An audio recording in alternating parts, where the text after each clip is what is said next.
But our audience that's watching the roast, if you're watching the roast, you get why they're doing it, why the racial humor is on the table. Like, it's not exactly. It's like intruding on somebody's race play at their house. This lady's agreeing to this. She likes it. We're trying to get off here.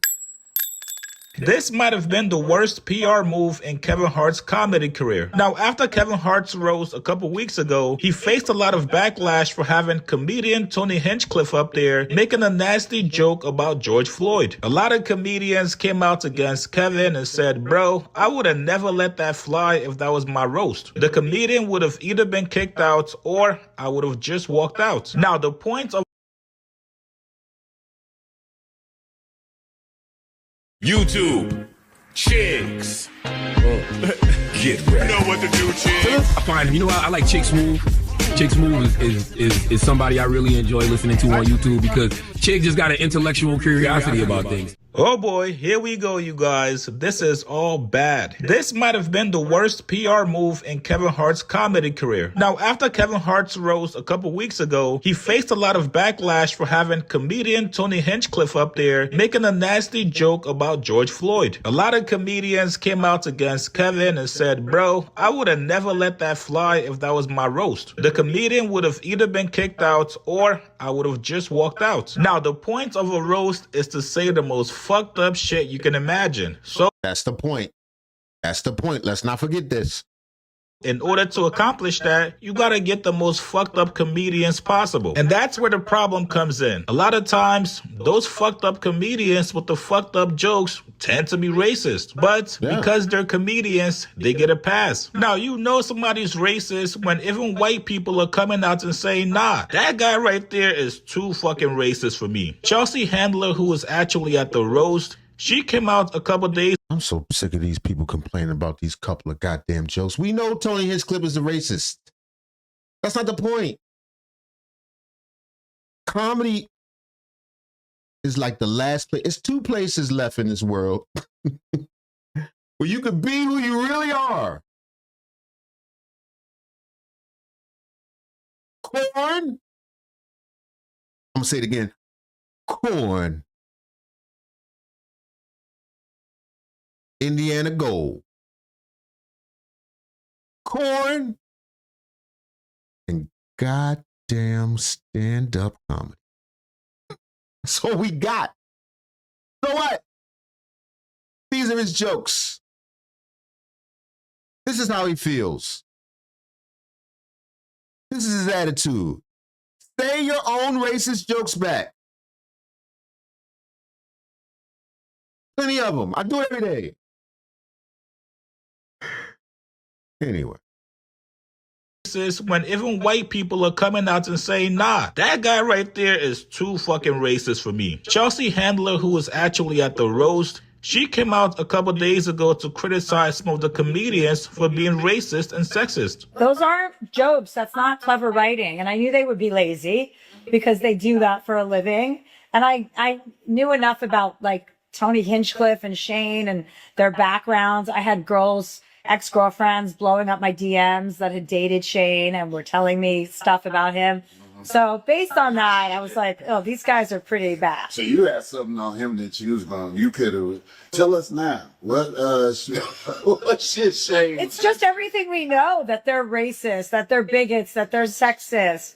You know, that they think they're like invincible, that they've been canceled for being like, you know, Shane got fired from SNL, but then was on SNL years later. So he got fired. So what happened in between? Yeah, he had some kind of Chinese joke. I don't know, man. Maybe my head just fucked up. I don't know. I feel like you're not going to be able to censor people's thoughts. And a lot of times that's what comedy is, people's uncensored thoughts. So we know that's the racist guy. He's not invited to the cookout. Would y'all think racists don't exist? You know? Evan wanted to get roasted. He didn't want to get actually roasted. It ain't like he invited the Klan to beat him or string him up or nothing. It's about the most effed up jokes you can do. You should have clapped back. Let's get some dandruff jokes.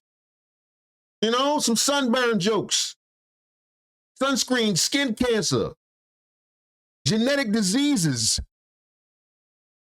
You know? God damn. Those two events. So he believes, this is per one of his exes, that he's invincible. He's like, doesn't matter. I can say anything I want. Yeah. Do you think that now a lot of like white comics, they feel as though that they can say something racist and it's gonna further their career? Well, yeah, they're going to get it. Licking dogs in the mouth. Wet dogs. Come on, man. Hot dog water. Open your nose. That group of like Roganites and that Austin group of Joe Rogan and all of those guys. And I just, you know, like that's their MO. Even some girl comics have started to do it, to be like in with that group. Yeah. Lisa Lampanelli used to go hard as I don't know what. Still funny. Paul Mooney used to go harder than anybody in the world. Still funny. Richard Pryor went in. I don't know, man. Maybe I'm just so tired of being so easily offended. I'm not easily offended. I can't. And I can hear y'all now.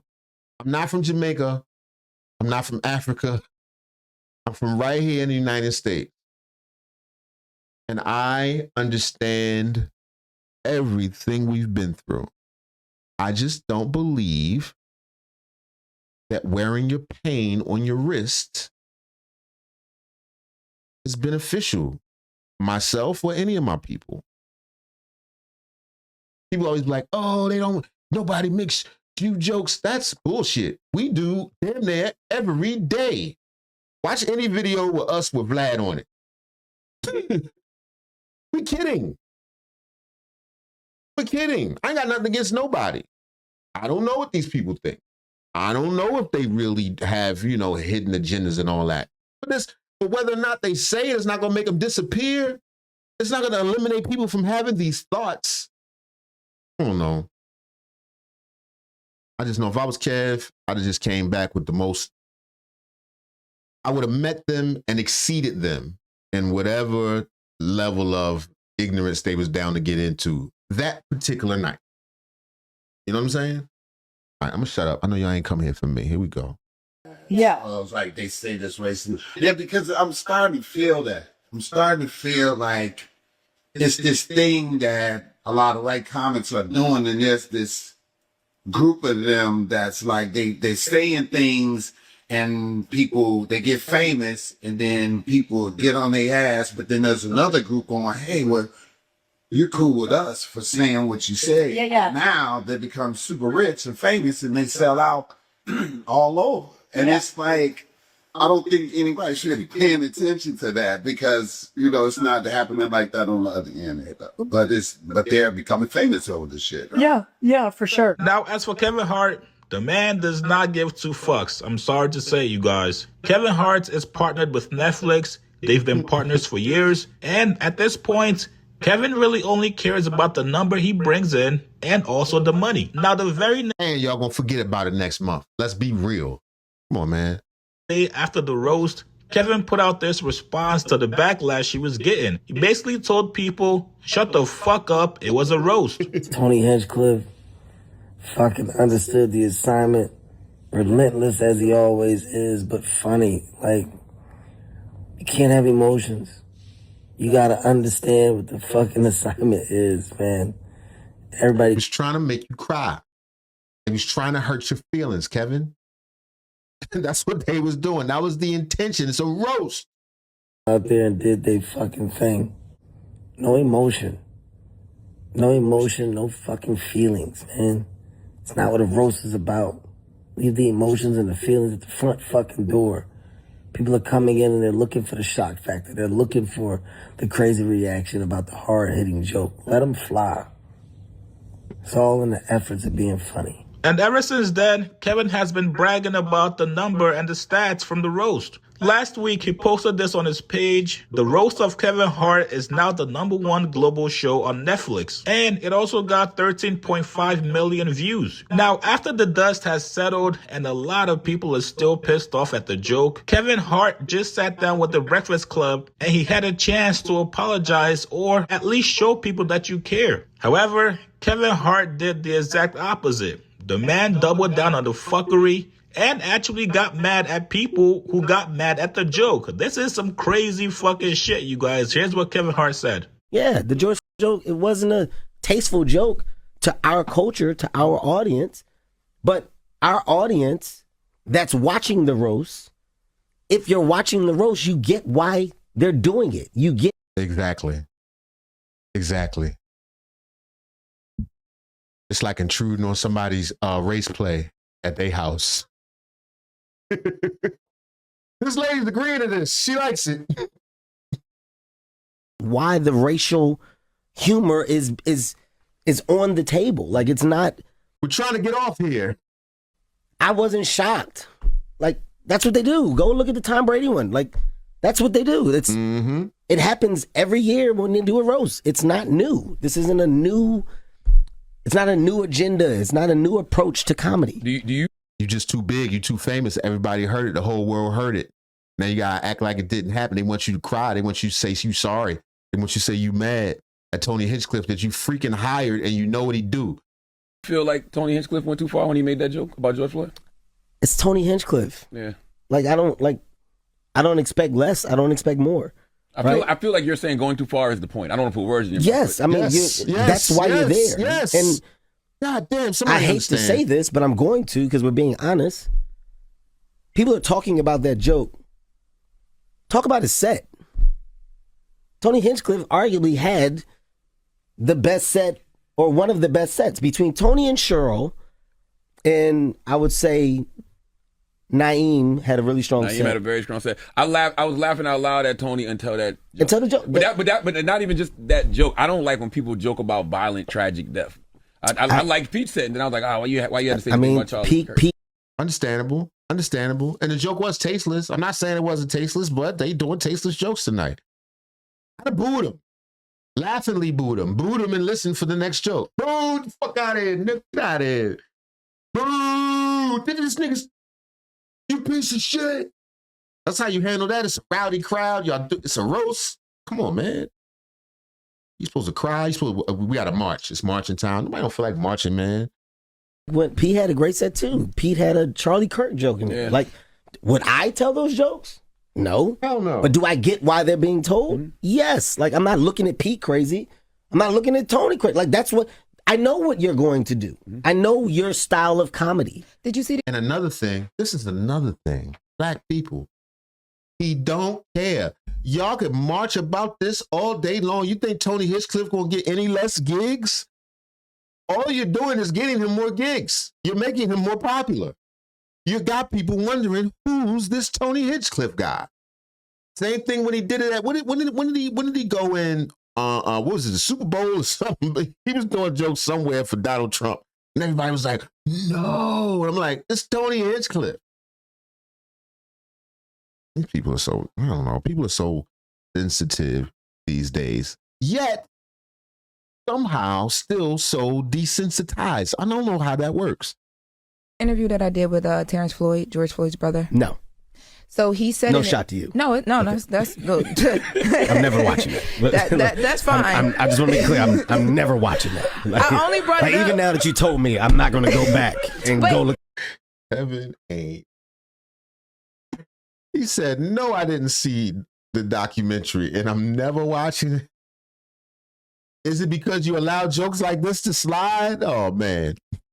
No, that's look. I'm never watching that. That's fine. I just want to be clear. I'm never watching that. Like, I only brought it up. Even now that you told me, I'm not going to go back and go look at that interview. Because he's a fan.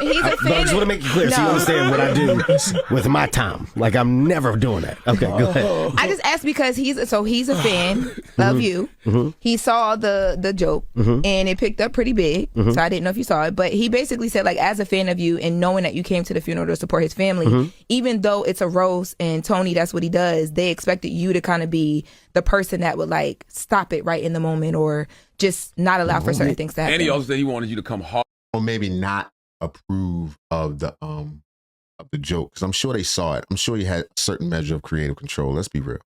Like, stop it right in the moment or just not allow for certain things to happen. And he also said he wanted you to come harder. He said if they're going to joke, why you ain't come harder with your own? That's what pissed me off. If nothing made me mad, that's what made me mad. Why you ain't hit him in the gullet? Come on, man. They got under the scab skin. Come on now. Vampires, zombies, exploring jokes. Nigga, come on, man. Wild animal attacks. They keep buying chimpanzees and wild animals, keeping them in their house and dressing them up, spray painting them. Come on, man. Smelling like, come on. That's what made me pissed. Anyway, here we go. Not allow for certain things to happen. And he also said he wanted you to come harder. He said if they're going to joke, why you ain't come harder with your own jokes? All right. Racist jokes, I guess. This is actually a good thing to give a rebuttal to. Okay. See, then they talked about my dead mom and my dead dad. Said that they were running a train on my mom and that was hilarious. Right? Crazy, insane. Actually, that right there makes me rethink everything I said before. Ouch. God damn. I don't know if I'm gonna let him sit there and talk about my mama like that.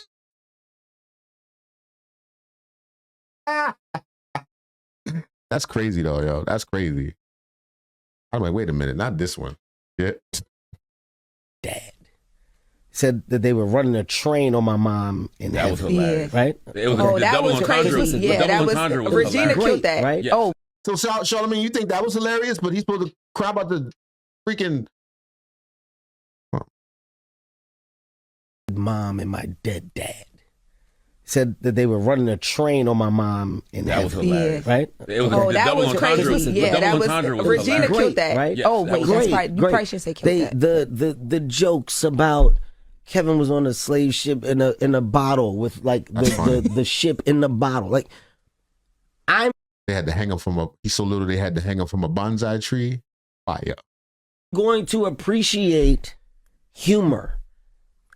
I don't get affected by the attempt of humor. I get it, right? Either. In this case, like, do more. It's my production. We're live. The more is what?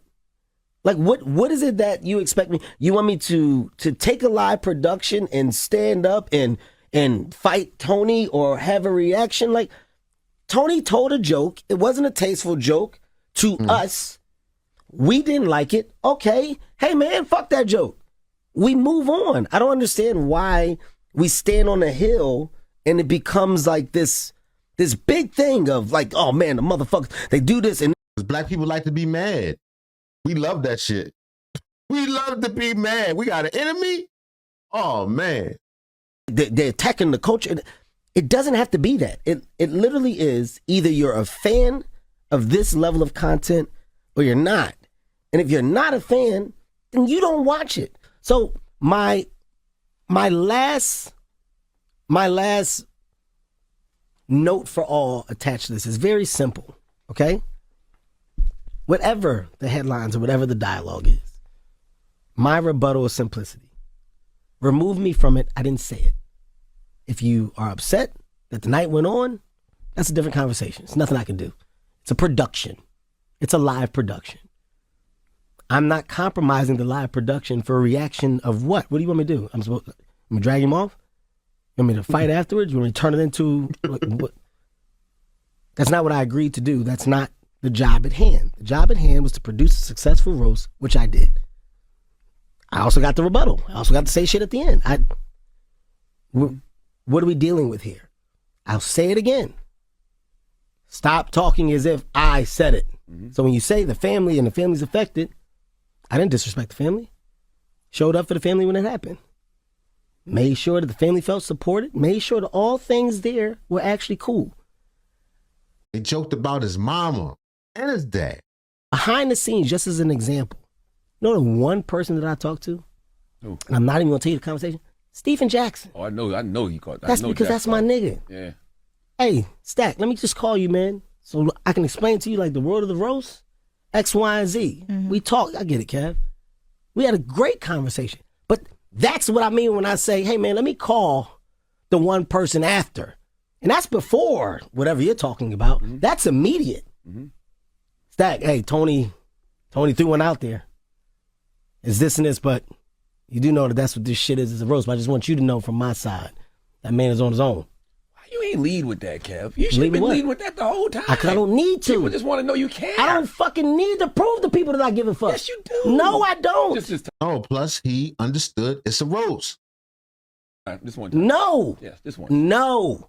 If you open that door, then that's the door that people expect all the time. Why You got to explain every goddamn thing. the fuck do I need to do that? I think it's because of how much the George Floyd situation affected so many people. I think I get what you're saying and how you stand on your business, and I respect you for that. I'm not talking about business. Or whatever it is. I think with certain things. Not say it. But their pushback is it happened at Kevin Hart's roast. Kevin Hart, who is like, he's out, like, so many of us support you. I You're got the ours. They just want to hear you say. Okay, I got want to hear you say what you said today. It's tasteless. You actually reached out to somebody who's considered his family to say, let them know. That's all. I have the best example.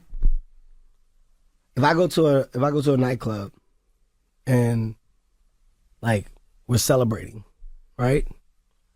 And 2 people get killed that night at the nightclub. What's the headline? Kevin Hart's party got shot. Shot 2 people died at Kevin Hart's party. Right? People may say, I'm not going to Kevin Hart's party again. Right. Man, you can't go to Kevin Hart shit. Kevin Hart shit ain't safe. I ain't fucking with Kev. You heard what happened. I go, but I didn't fucking do it. I didn't even know the people that fucking was shooting. I didn't even know the 2 people that got killed. That's the nature of being the name.